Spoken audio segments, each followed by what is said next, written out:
Bonjour chers internautes, bonjour frères et sœurs, c'est votre serviteur le prophète Wilfred Ngota, président fondateur du ministère prophétique La Révélation de Jésus-Christ. Bienvenue à notre module 5 minutes de parole de foi. Bien-aimés, ce matin, nous allons chercher à comprendre ce que c'est que la foi. Plusieurs personnes se posent la question de savoir, mais qu'est-ce que la foi? Aujourd'hui, nous allons rendre plus simple la définition de la foi. La foi, c'est simplement l'acte d'obéir à la parole de Dieu. La foi, c'est l'acte d'obéir à la parole de Dieu.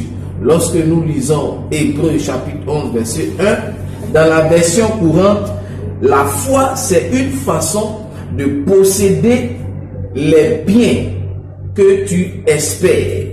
C'est être persuadé que les choses que tu ne vois pas existent vraiment. Je reprends, c'est une façon de posséder déjà les biens que tu espères. C'est être persuadé que les choses que tu ne vois pas existent vraiment. La foi donc rend présente, la foi actualise, la foi ramène au présent les choses que tu espères. Si une espérance est montée dans ton cœur, si une espérance a surgi dans ton esprit, cela signifie automatiquement que la chose à laquelle tu as espéré existe déjà. La chose à laquelle tu as espéré est présente et bien vivante dans ton cœur. C'est la foi maintenant qui représente la substance, l'essence de la chose à laquelle tu as espéré. Alors, lorsque tu es convaincu de cette chose, lorsque tu es persuadé intimement à l'intérieur de ton cœur que la chose à laquelle tu as espéré est vivante, alors le processus pour amener cette chose à la réalité vient de commencer. C'est cela la foi. La foi, lorsqu'on parle de foi, la foi comprend trois éléments très importants. La croyance, la confiance et l'obéissance. Croire, c'est quoi? Croire, c'est accepter ou penser comme vrai une chose. C'est penser qu'une chose est vraie. C'est dans ton cœur recevoir la chose, que la chose là est fiable, palpable, c'est vrai. On peut s'en tenir à cela. C'est ça, croire.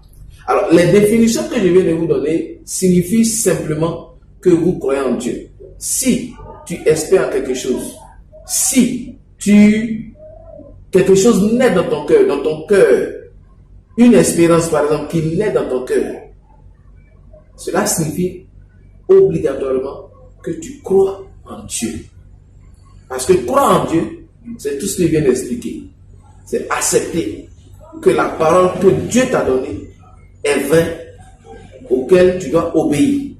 Si tu crois en Dieu, cela signifie que tu possèdes déjà les biens. Tu possèdes déjà les biens dont tu espères. Cela signifie que tu es persuadé intimement que ce que l'œil optique, ce que les autres ne voient pas, existe déjà. C'est cela, croire en Dieu. Dans notre prochain module, nous allons comprendre en profondeur les trois composantes de la foi, c'est-à-dire croire, faire confiance, ou alors la confiance et l'obéissance. Je répète, les trois composantes, la croyance, la confiance et l'obéissance. Pourquoi? Parce que si nous nous limitons simplement à la croyance, notre foi n'est pas totale. Si nous nous limitons aussi simplement à la confiance, notre foi aussi n'est pas totale. Mais lorsque nous aboutissons à l'obéissance de ce qu'on a cru et de ce que nous avons une confiance, alors notre foi devient totale. Que Dieu vous bénisse. Amen.